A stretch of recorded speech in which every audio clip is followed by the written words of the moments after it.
Hi, welcome to the notes for 4-1. Today's lesson is titled, Are Angles Always Measured in Degrees? This lesson is a review on measuring angles in degrees and in radians. This is something that you have done in the past, but if it's been a while since you've seen it, you may want to follow along to make sure that you understand everything moving forward. I'll read the intro paragraph to you. It states, You have probably always measured angles in degrees. But have you ever wondered why there are 360 of them in one whole circle? The concept of a degree was used to approximate one day in a year. Since 360 is divisible by many numbers, it was easier to use than the actual 365 and 1/4 to represent a full circle. Many primitive calendars actually used 360 days to represent one year. Outside of its close approximation to the number of days in a year, a degree has no further mathematical significance. Today, we will investigate a different unit of angle measurement, a radian. The concept of radian measure, as it is developed from a circle, is used extensively in advanced math courses, particularly calculus. As I said, you've already learned this in the past, but this is a great opportunity to fill in any gaps if there's something you didn't understand. Here we go. So first of all, a useful tool that we will use later we call the unit circle. That should sound familiar to you. It's just a circle with a radius of 1 unit.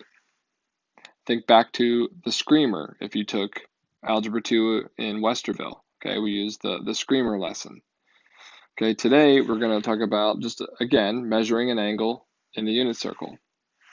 So it states here that angles in the unit circle are measured from the positive x-axis counterclockwise around the circle. We call that the standard position. So if I was going to mark the standard position on this graph, okay, here's our positive x-axis. We always start our angles right here at 0. This would be like 0 degrees. Okay, our positive angles are measured counterclockwise, so going the opposite direction of the clock, right? So our positive angles are measured counterclockwise, right? So they're going this direction. And then we do have negative angles that will go around this direction. So these would be considered negative angles. Okay, now we do have quadrants here too. Remember, this is like our coordinate plane. So we have quadrant 1 in the top right, quadrant 2 in the top left, quadrant 3 in the bottom left, and quadrant 4 in the bottom right. Okay, and then you know that in a circle, we're going to end up, if we went all the way around the circle, it has a total of 360 degrees in its central angle. Now, this in the standard position, we talked about this red side that I've drawn in already. Okay, that's one of the two rays that make up the angle, right? So we also have an angle or a ray that extends out this direction. So the two rays that extend from the center of the unit circle to form an angle are known as the initial side. That is our red one. So that's this one here. This is the initial side. And then we have what we call the terminal side. And that's the one that we drew in blue. So this is our terminal side of our angle. Those are vocabulary terms that you need to make sure you know. Let's move on. It says draw both angles in the circle. What is their relationship? So we have a negative 120 degree angle and a 240 degree angle. So I'm going to start out, okay, here's our angle in standard position. This would be like 0 degrees. And if I was going to draw out a negative 120 degree angle, that means I'm going to start by going down. Now we know if we make it a fourth of the way, this would be like a negative 90 degrees. And if I made it halfway around the circle, that'd be a negative 180 degrees. So I'm going to make it past our 90 degrees, but not all the way to our 180, right? So negative 120 degrees would probably end up being about right here. And I'll take that and draw that in right there, just like that. So that is our negative 120 degrees. Now, if I was to draw in a 240-degree angle, I would still start in the standard position here. And when I open that up and go this way, right, I know that that would be a positive 90 degrees. As we get halfway around the circle, that would be a positive 180 degrees until we get to this line here. And that would be our positive 240-degree angle. So we'll draw in that terminal side as well. So what exactly are coterminal angles? That would be two angles that share a terminal side when graphed from the standard position.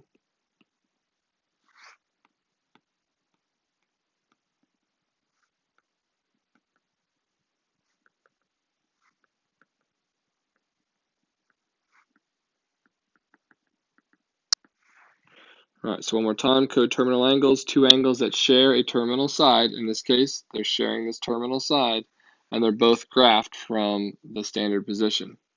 So it asks, how do we find coterminal angle values? Well, there's a couple ways to do it here. We're just talking about degrees today, so all we need to do to find other coterminal angles is just add or subtract 360 degrees from our angle.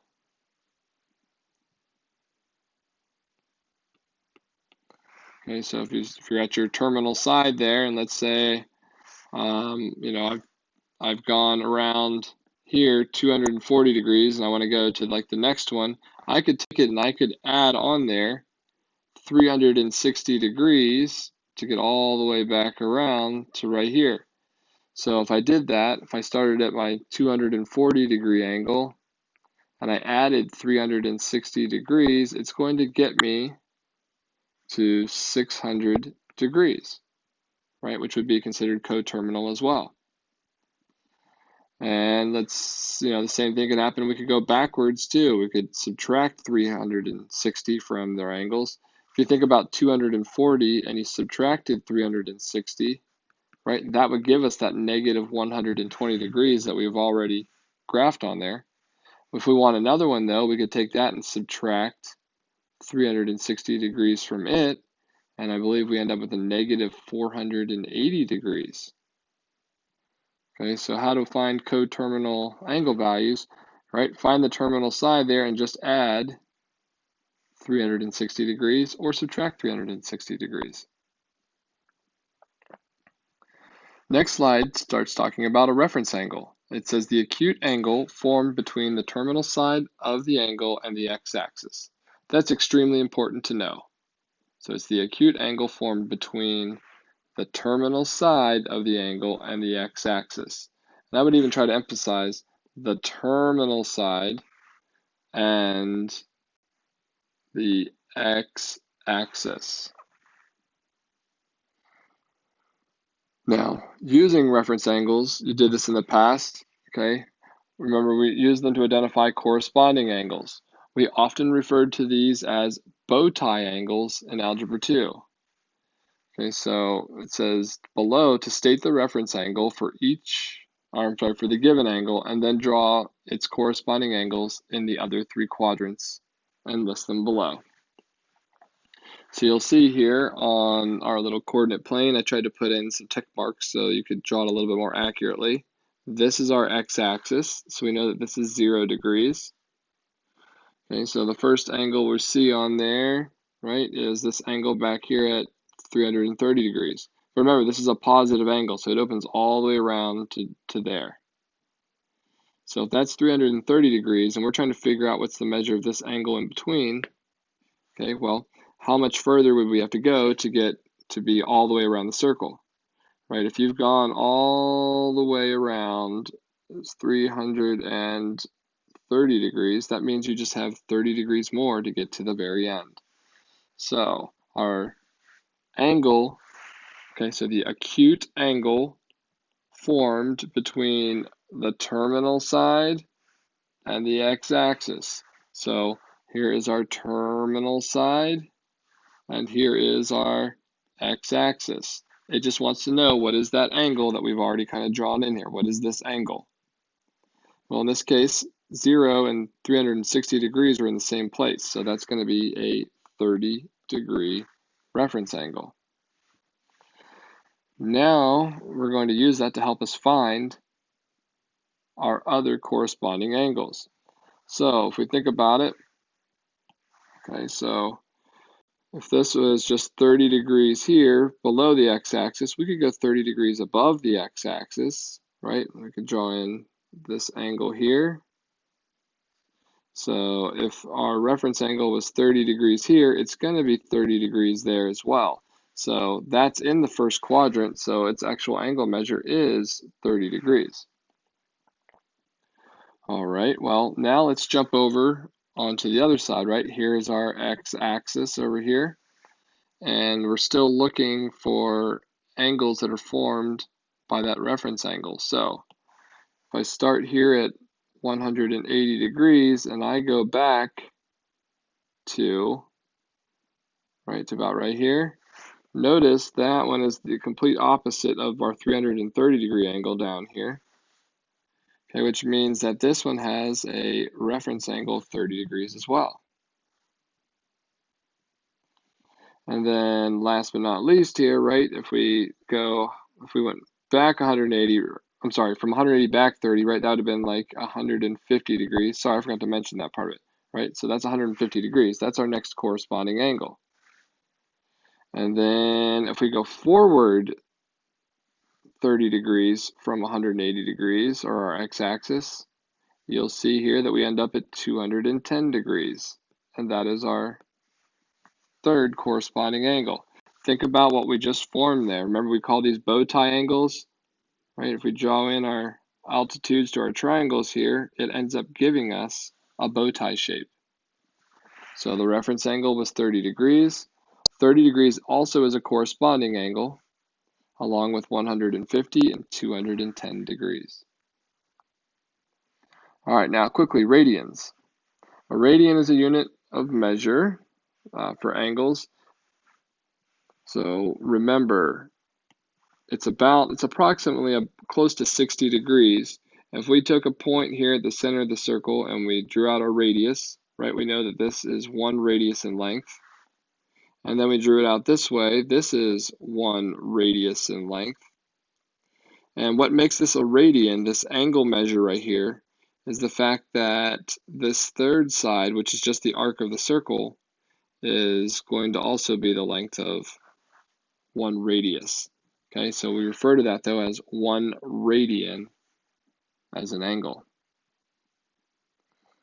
Okay, so something important to remember about radians, it says the central angle of any circle is 2 pi radians. When we measure angles in the unit circle, okay, remember this is like our standard position over here that we're looking at. It says, how many degrees are there in half a circle? Well, that's pretty easy. We know that there is 360 degrees to get all the way around, so then halfway is going to be 180 degrees. It says exactly how many radians are there in half of the circle. Well, remember our full circle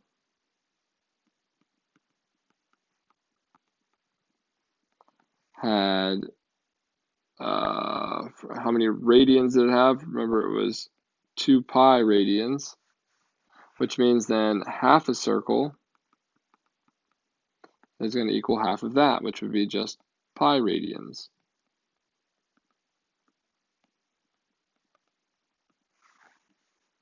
Then at the bottom it says write a relationship that relates radians and degrees. Okay, so we need a relationship between radians and degrees.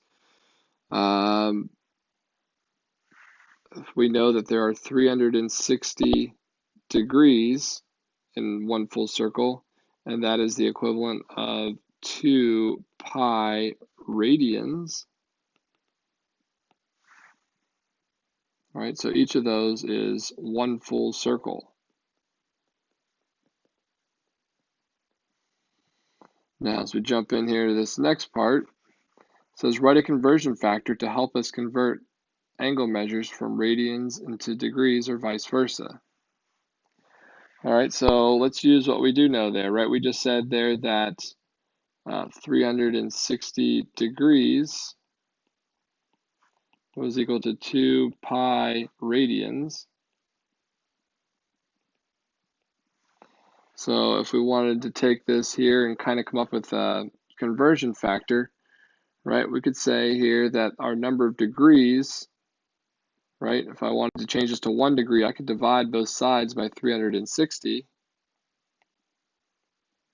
And what I get here is, for degrees, it's going to equal 2 times pi over 360. Well, that should reduce down to pi over 180 degrees. And if we were going the other direction, right, if we were saying 360 degrees equals 2 pi radians, and we need an expression for 1 radian, right, we could take this and say, hey, I'm going to go ahead and just divide it by 2 pi. And after we do that, you're going to see that we will get 180 over pi will end up being for, our radians there. So that is our conversion factor. So let's take a peek and see here. It says convert the degree measures to radians. Give exact answers in terms of pi. So if I have 120 degrees and I want to go to radians, okay, I want to multiply it by something that's going to cancel out my degrees here. So I want my degrees to be in the bottom. So the conversion factor we want to use would be pi radians over 180 degrees. So we'll say 120 degrees times pi over 180 degrees. So remember, the degrees cancel out, and this was radians here. So as we multiply straight across, we've got 120 pi over 180. Okay, and then we just need to reduce it down. So we know that, both are divisible by 10. We can cancel those out, and then 12 pi over 18 reduces to 2 pi over 3.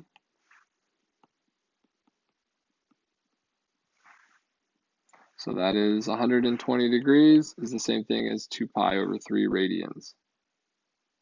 Letter B, I have negative 36 degrees. So same thing, we're going to multiply times pi over 180 degrees. That gives us negative 36 pi over 180 degrees. And then we need to reduce that down. So let's see, 36 I think actually goes into 180, I think 5 times. So this is like saying negative 1/5 times pi, or negative pi over 5. All right, next one here, 315 degrees. We're going to take it and we're going to multiply by our conversion factor, pi over 180 degrees. And what we'll get is 315 degrees times pi over 180 degrees. And if you're not sure about how to reduce that down there, you can come up with different ways to do it, right? You can even use your calculator if you want to, right? You just take it and type it in. Let's just do that so I don't have to think. Let's do alpha, y equals, put in our fraction, 315 over 180, enter. So that's 1 4/3, or 7/4, right? That would be the same thing as 7/4. So this is like 7 pi over 4. All right, moving on.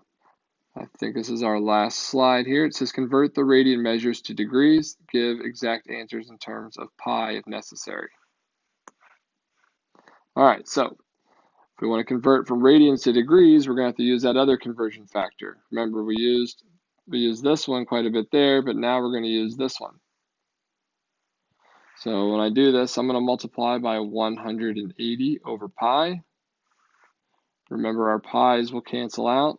I can cancel 2 once with 90 there, and then 3 times 90 is going to end up giving me 270 degrees. So the next one, we have negative 7 pi over 6. Again, same thing. We're going to multiply by 180 over pi.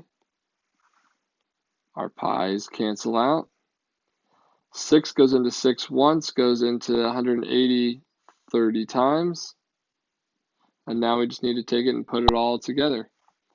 So we have negative 7 times 1 times 30, so negative 210.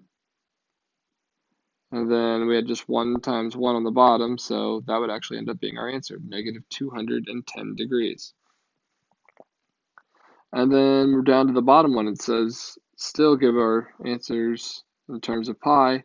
Well, this one's just 2 radians, and if we take it and multiply times 180 over pi, you'll see we get 360 over pi